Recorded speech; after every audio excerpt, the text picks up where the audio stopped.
Adesso va bene. Mi sentite? Oh, adesso sì.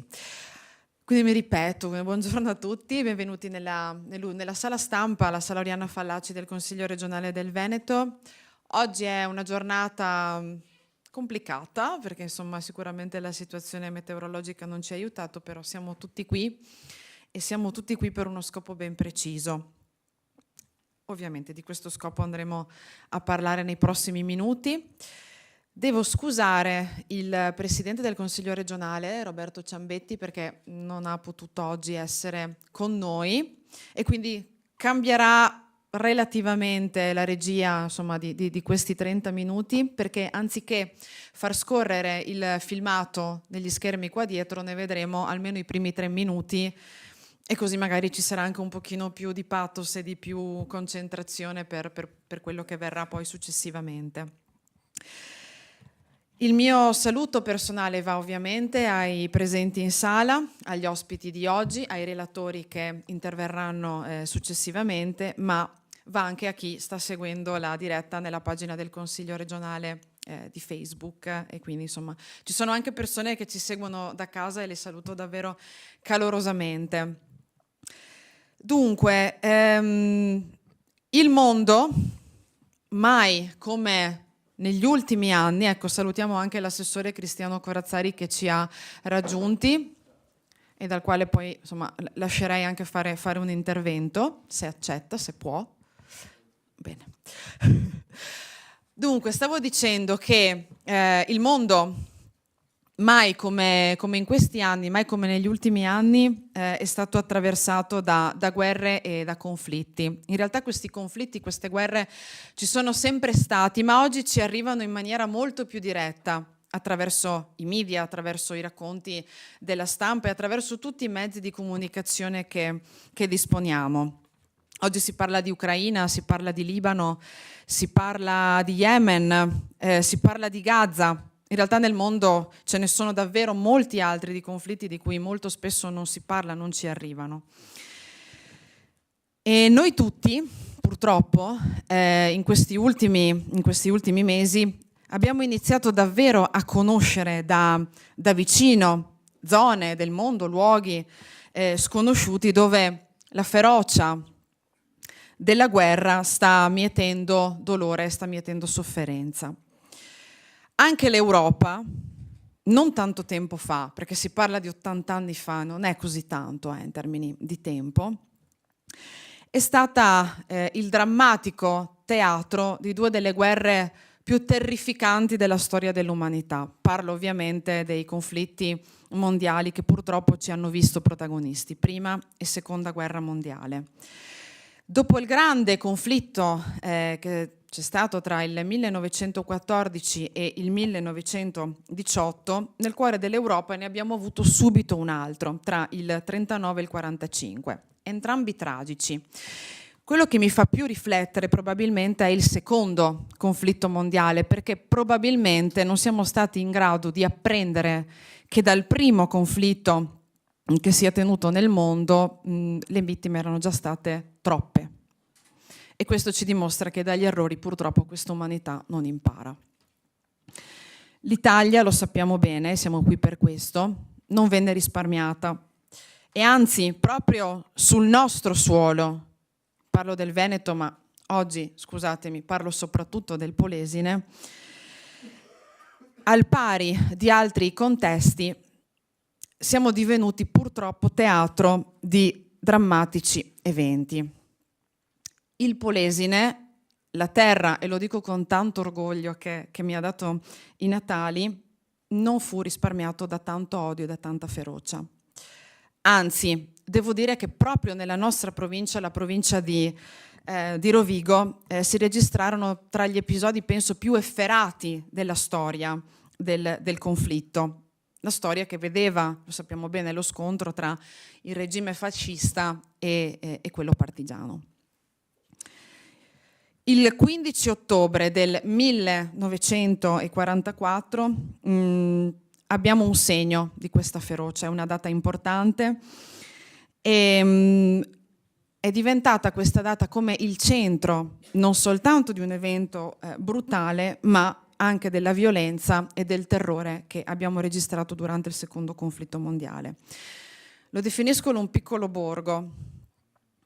Il paese di Villamarzana, che borgo? Il paese di Villamarzana, qui oggi rappresentato non soltanto dal sindaco Menon, ma anche dal vice sindaco e da un giovane consigliere comunale, fu infatti suo malgrado il tragico teatro di un eccidio spaventoso, che non tutti conoscono, perché se andiamo a leggere i libri di storia, molti tragici eventi locali non vengono registrati, non vengono insegnati. Qualche zelante insegnante di cui ci fregiamo molto spesso ricorda la nostra storia locale durante le lezioni di storia, la primaria, la secondaria, ma non è sempre così ed è un peccato, perché noi per primi dovremmo conoscere le nostre radici, la nostra storia, per quanto dolorosi potessero essere.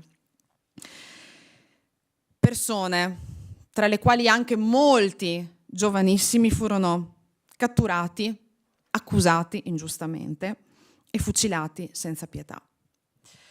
E non esiste alcuna ragione militare o di qualsiasi altro tipo, non c'erano motivazioni, non ci sono giustificazioni che potessero giustificare l'uccisione di ostaggi civili e inermi.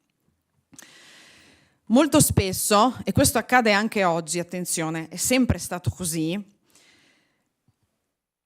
all'infamia del cruento fatto si aggiunge la negazione, come se quegli eventi non fossero mai accaduti. Vale per questo evento in particolare, ma vale anche per gli ebrei. Oggi c'è qualcuno che sta negando il nazismo, c'è qualcuno che sta negando l'internamento di queste persone. Noi qui oggi dobbiamo essere testimoni anche di questo, della verità e di fatti che qualcuno ha voluto per molto tempo occultare. Il Polesine non vuole dimenticare, non dimentica, non lo farà Villamarzana, non lo farà mai e non lo faremo noi oggi che siamo qui come testimoni.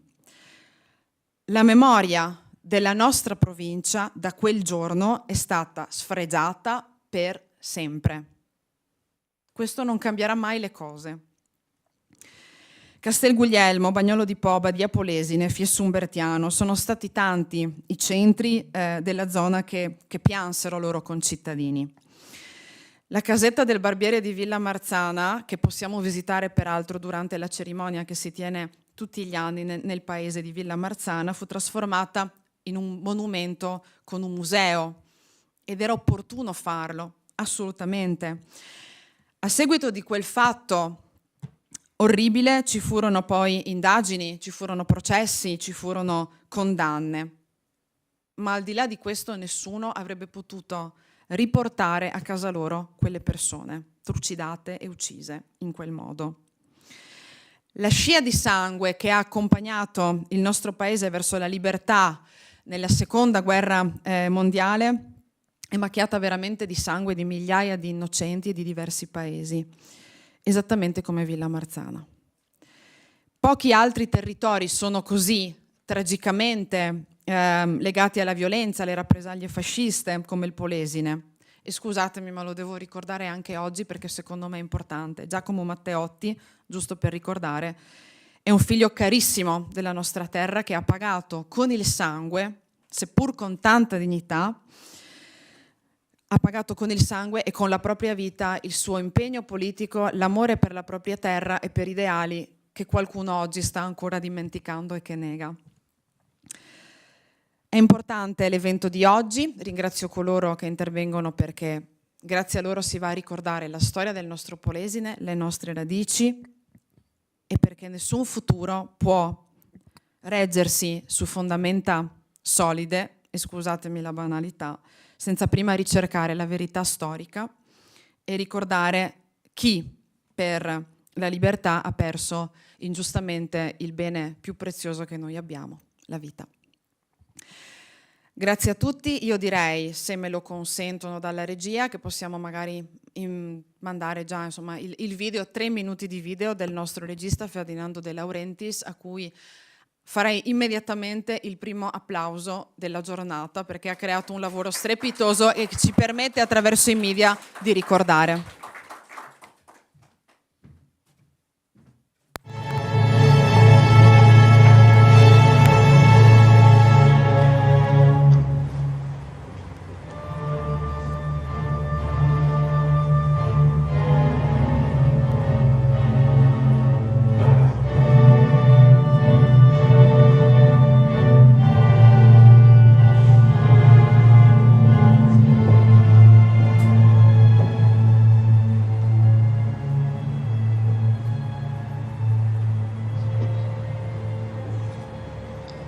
L'eccidio del 15 ottobre 1944 a Villa Marzana fu una delle rappresaglie più cruente realizzate dai fascisti in Italia.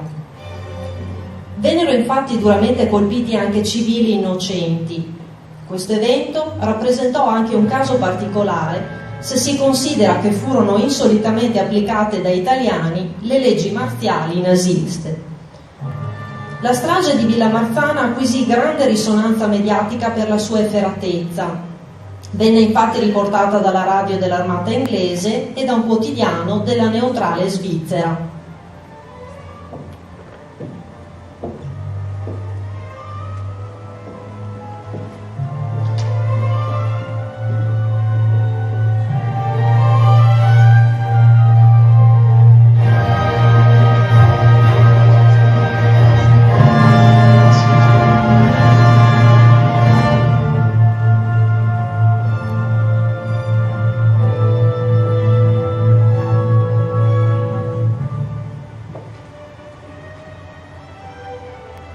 Si apre dunque il processo a carico di 7 dei 15 autori di un eccidio avvenuto a Villa Marzana il 15 ottobre 1944, una crudele rappresaglia.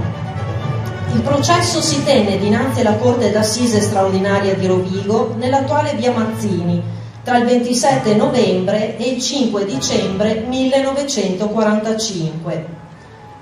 8 imputati rimasero contumaci. I difensori furono 12, ma oggi sono tutti rappresentati simbolicamente da un unico difensore. Naturalmente il tempo a disposizione costringe alla sintesi, ma i fatti salienti riemergeranno e le posizioni delle parti saranno rispettate.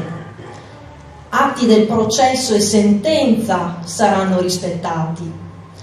Mario Bottari, un giornalista rodigino che scrisse una cronaca del processo, ci dice che la questura limitava gli accessi al pubblico temendo reazioni violente. Il processo durerà 20 giorni, fino al 5 dicembre 1945. Componenti della Corte d'Assise, oltre al presidente Alessandri, erano i giudici popolari Luigi Garbato, Dante Furgeri, Amleto Rossi, Adolfo Sasso. Apre il dibattimento il Presidente della Corte.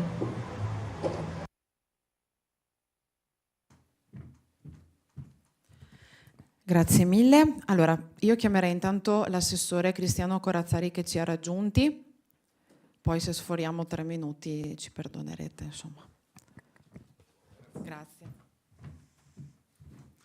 Grazie, mi scuso per il ritardo, ma abbiamo una commissione in corso, ma ci tenevo molto ad essere presente per naturalmente portare anche il mio saluto come polesano, come rappresentante della Giunta, insieme al saluto naturalmente del Presidente, complimentandomi con la mia collega Cestari, con i Lions che hanno organizzato questo momento di incontro, questo evento così importante. Saluto gli amministratori che sono presenti, il Sindaco in particolar modo e tutti voi.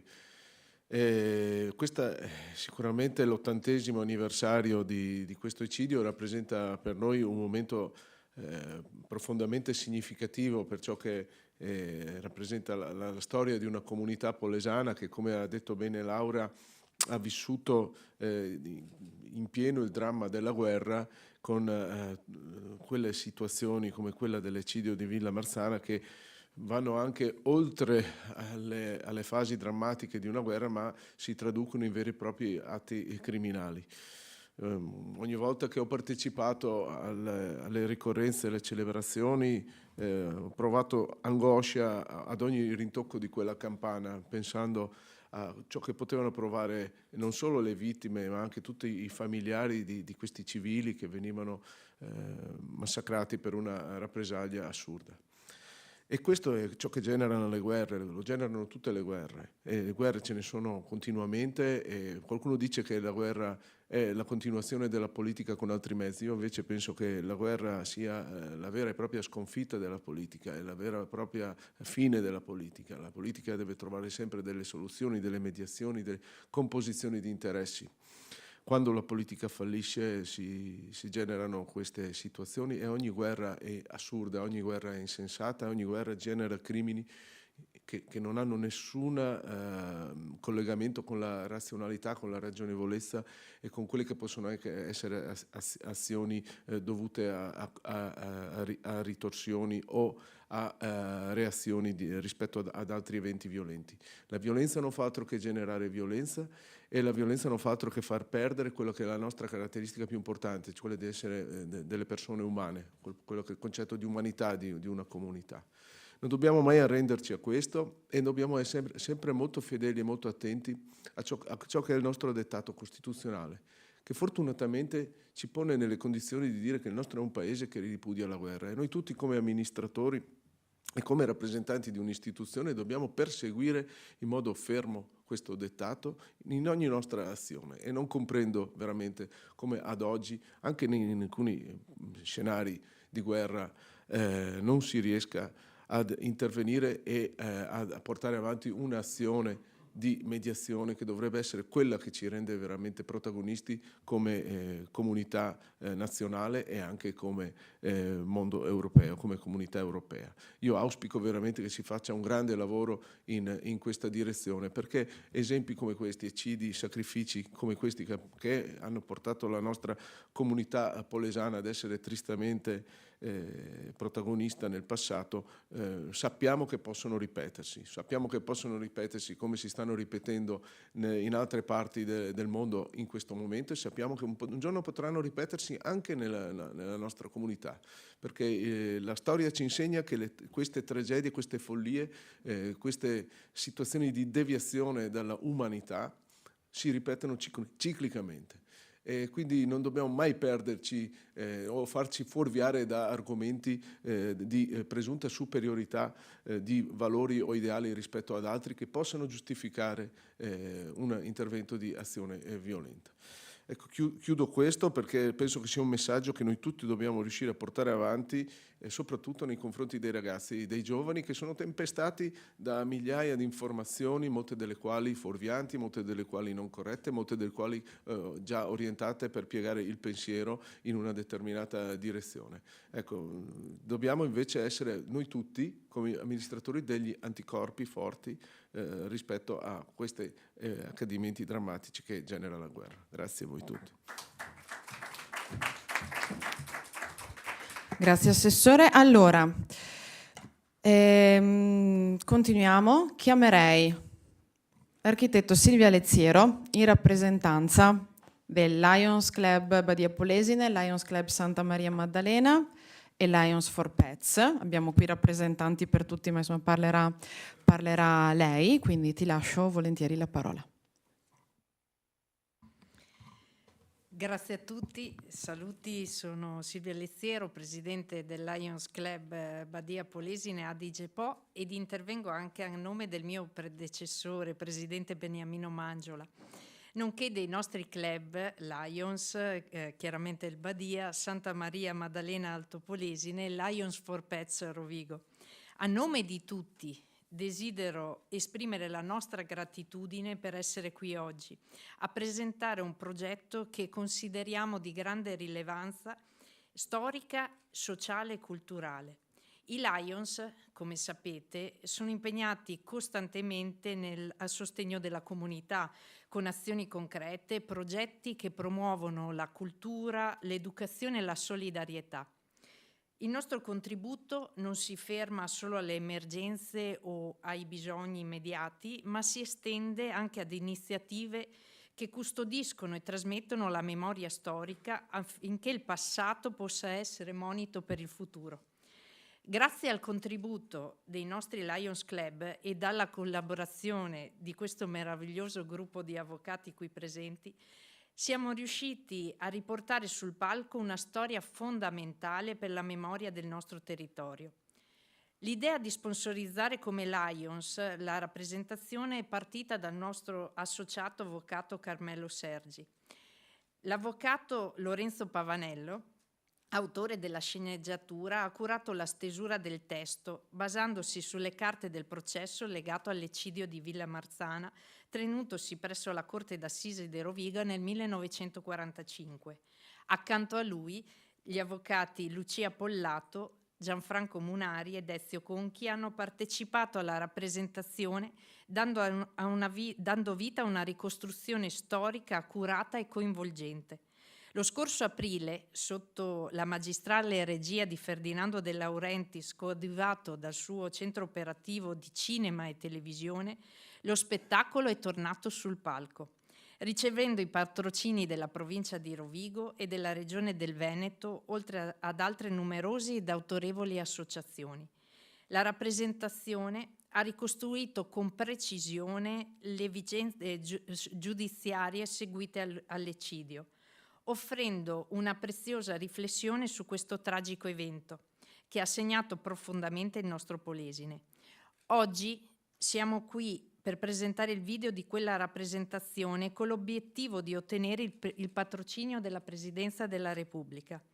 Questo ci permetterebbe, partendo dal Polesine e da Villa Marzana, di estenderlo e inserirlo nella didattica di tutte le scuole d'Italia, affinché le nuove generazioni, come ha detto anche l'assessore e il nostro consigliere, possano conoscere e riflettere su una pagina dolorosa della nostra storia. Crediamo fermamente che il nostro territorio, in particolare il Polesine, con la sua storia ed il suo vissuto, debba essere ricordato e valorizzato, affinché il sacrificio di quelle vite non sia mai dimenticato. Mantenere viva la memoria è un dovere e ci auguriamo che questo primo passo fatto oggi possa contribuire a far sì che la storia non venga mai ignorata o ripetuta.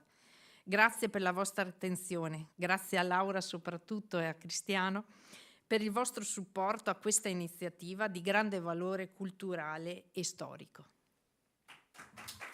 Grazie a te Silvia, grazie ai Lions che tanto impegno hanno profuso per la realizzazione di questa giornata, ma soprattutto del lavoro che vogliamo far conoscere oggi.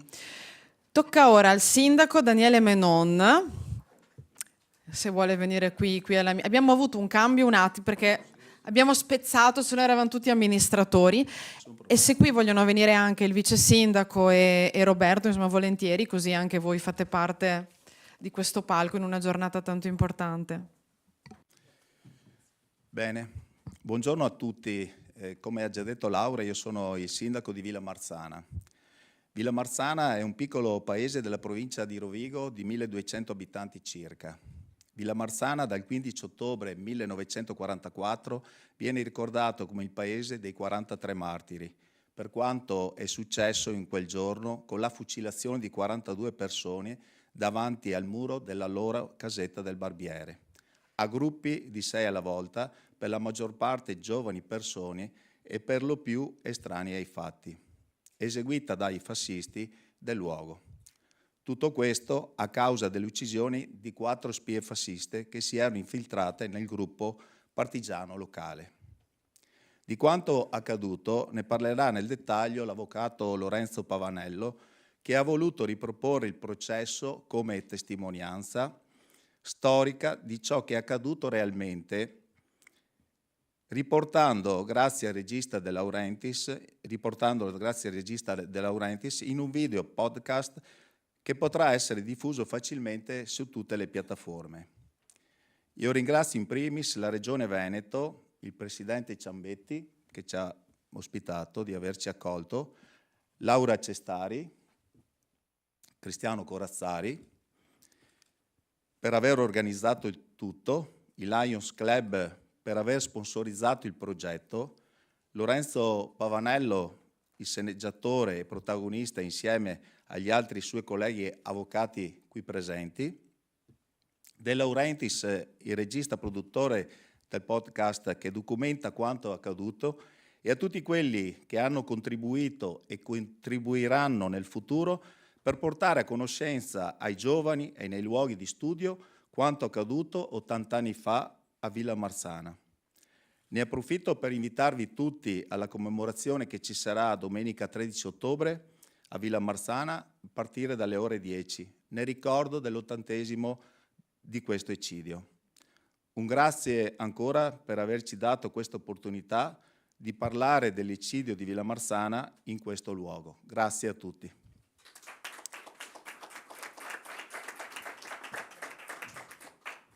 Grazie all'amministrazione comunale di Villamarzana.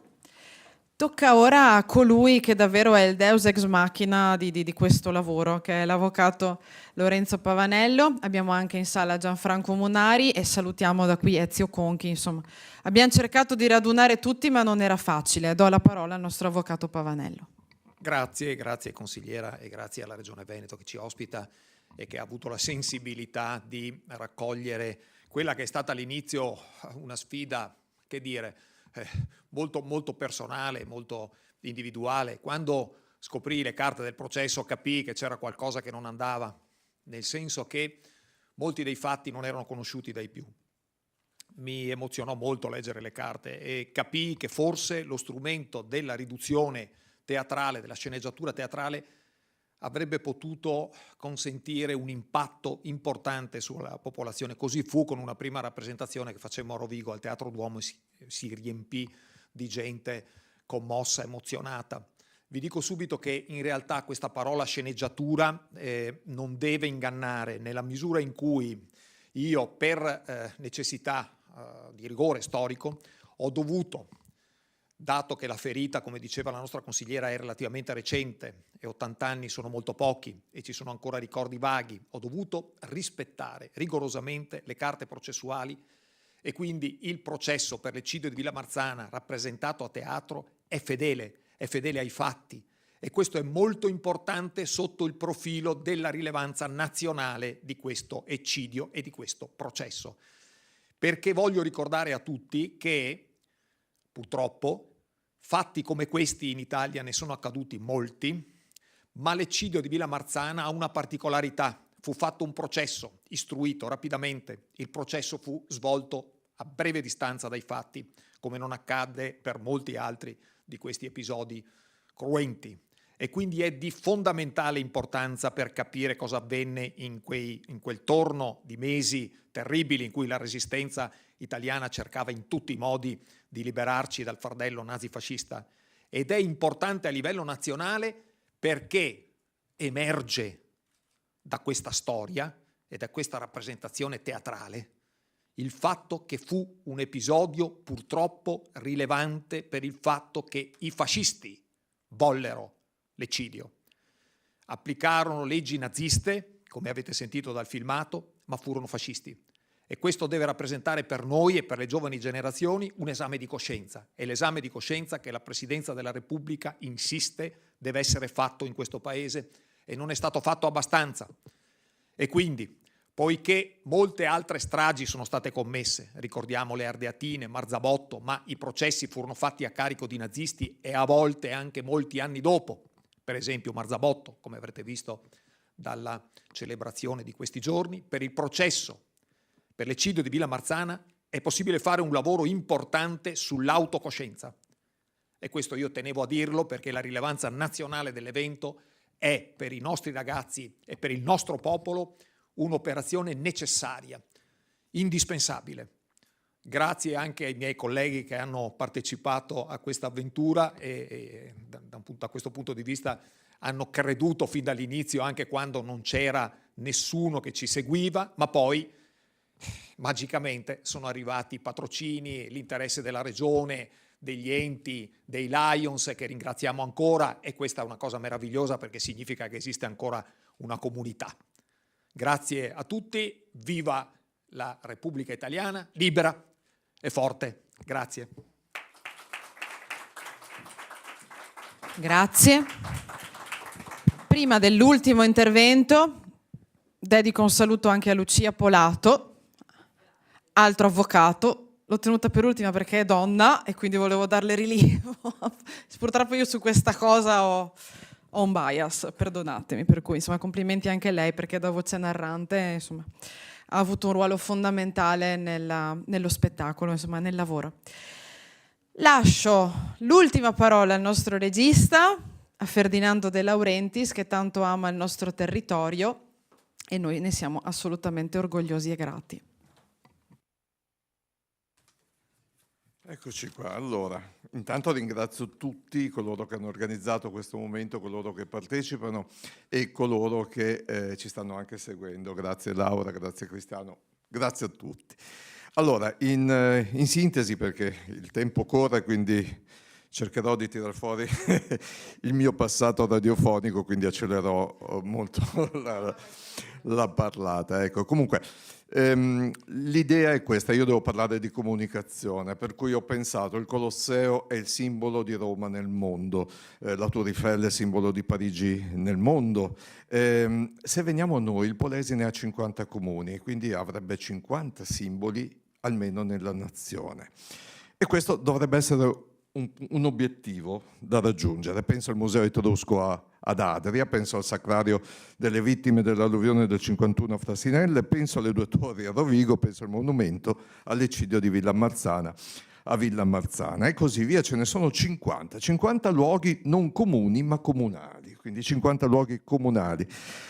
Mi sono accorto però, attenzione, che tutti questi monumenti non hanno una valenza soprattutto artistica, hanno una valenza storica, quindi questi simboli raccontano la nostra storia.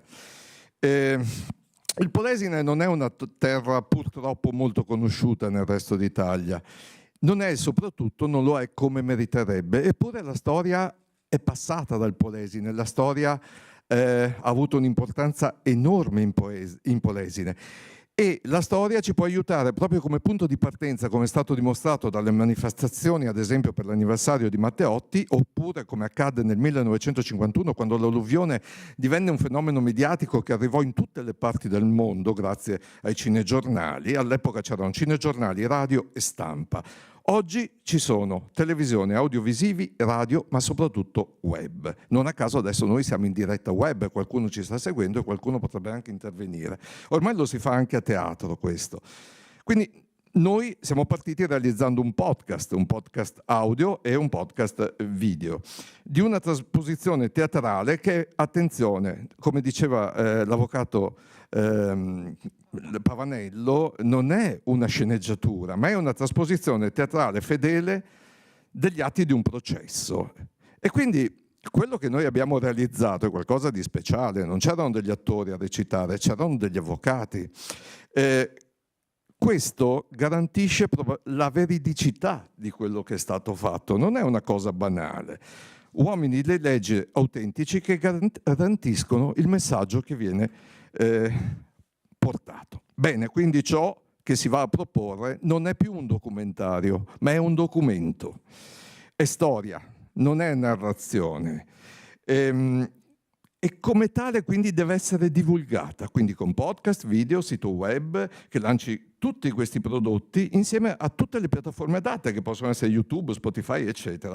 Perché? Per essere conosciuti in tutta la nazione, al pari della strage di Marzabotto, come è stato detto prima, che è conosciuta a livello nazionale. Per questi motivi riteniamo importante il patrocinio istituzionale, perché sarà un primo passo per divulgare la storia di un territorio che ha vissuto momenti molto importanti della storia nazionale. Attenzione, a questo punto patrocinio significa storia di tutto un territorio, storia di tutto il Polesine.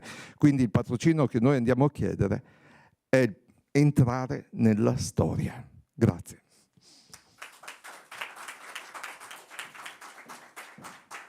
Grazie, perché siamo riusciti anche a rimanere tutto sommato nei tempi, quindi grazie davvero, non avevo dubbi. E si chiude così questo momento di riflessione, ma che spero possa essere anche un trampolino per il risultato che tutti noi qui vogliamo raggiungere e che la stessa Regione chiede, e cioè il riconoscimento e, chiamiamolo ancora, patrocinio da parte del Presidente della Repubblica Italiana. Questo sarebbe davvero il risultato che tutti noi auspichiamo e che, posso dirlo, ci aspettiamo anche. Grazie ancora. Adesso ci riuniremo magari qui per una foto tutti assieme, una foto insomma che ricordi il momento che abbiamo vissuto oggi, e continuiamo a lavorare assieme, che i risultati sono certa arriveranno. Grazie ancora.